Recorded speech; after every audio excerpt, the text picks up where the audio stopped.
آپ غور کریں تو پتہ چلے گا کہ گناہ کی ابتدا حضرت آدم علیہ السلام کے زمانے سے پہلے آپ قرآن و حدیث کا مطالعہ کریں تو پتہ چلے گا کہ توبہ کا وجود بہت پہلے سے ہے۔ حدیث میں ہے کہ سرکار دو عالم صلی اللہ تعالیٰ علیہ وسلم ارشاد فرمایا کہ حضرت آدم علیہ السلام کی پیدائش سے پہلے بہت پہلے عرش کے اوپر یہ آیت کریمہ لکھی ہوئی تھی، یعنی میں بخشنے والا ہوں، یعنی میں بخشنے والا ہوں،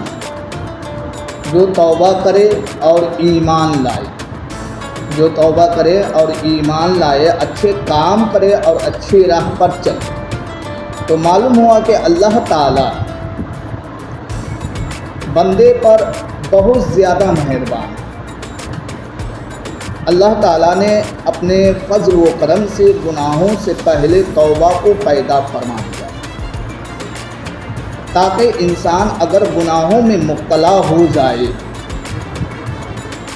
تو توبہ کرے اور استغفار کرے اور مجھ سے معافی طلب کرے، مجھ سے معافی طلب کرے، گناہوں کی مغفرت کرے۔ اللہ تعالیٰ اپنے بندوں پر بہت مہربان،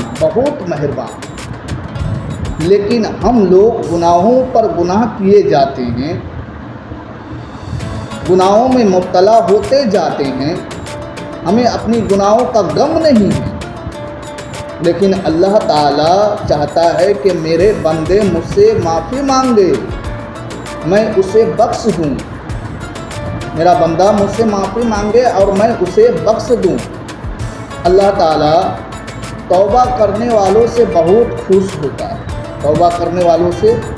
بہت خوش ہوتا ہے۔ روایت میں ہے کہ اللہ تعالیٰ توبہ کرنے والوں سے خوش ہوتا ہے، جیسا کہ کوئی مسافر کسی سواری سے بیابان میں سفر کر رہا ہو، کسی سواری سے بیابان میں سفر کر رہا ہو اور وہ سواری رک کر آرام کرنے لگے اور اس کی سواری غائب ہو جائے، پھر تھوڑی دیر بعد اس کی سواری مل گئی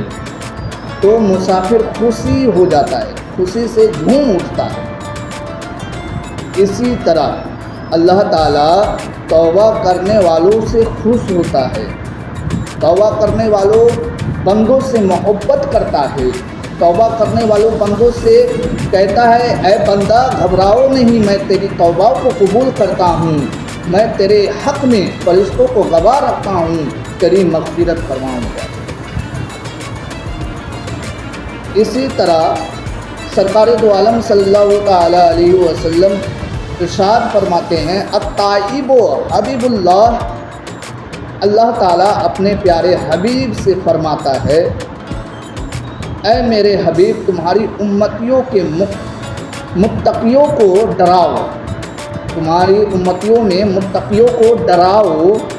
اور گناہ گاروں کو خوشخبری دو، کیونکہ اگر تمہاری امتیوں کے متقیوں سے حساب لینے لگوں تو میری دی ہوئی نعمتوں کا حساب نہ دے سکے گا، میری دی ہوئی نعمتوں کا حساب نہ دے سکے گا، اس لیے میرے انصاف سے جہنم میں چلا جائے گا، مگر میں اپنی رحمت سے اسے جنت میں بھیجوں گا، میں اپنی رحمت سے اسے جنت میں بھیجوں گا۔ کوئی صرف اپنے اعمال سے جنت میں نہیں جا سکتا، ہر ایک کو میری رحمت کی ضرورت ہے، ہر ایک کو میری رحمت کی ضرورت ہے۔ اے میرے محبوب آپ کی امت کے گناہ گاروں اور اپنی گناہوں کی معافی مانگ کر توبہ کرتا ہے تو میں خوش ہوتا ہوں، توبہ کرتا ہے تو میں خوش ہوتا ہوں اور اسے بخش دیتا ہوں، بلکہ ان کی گناہوں کو بھی نیکیوں میں بدل دیتا ہوں، بلکہ ان کی گناہوں کو بھی اپنی نیکیوں میں بدل دیتا ہوں، اور توبہ کرنے والا مجھے بہت زیادہ پسند ہے، توبہ کرنے والا مجھے بہت زیادہ پسند ہے۔ حضرت عمر رضی اللہ تعالیٰ عنہ کے زمانے میں خلافت میں ایک گانے والا فاسق لوگوں کو گانا سنایا کرتا تھا۔ لوگ ان کے گانوں کو سن کر نظر انداز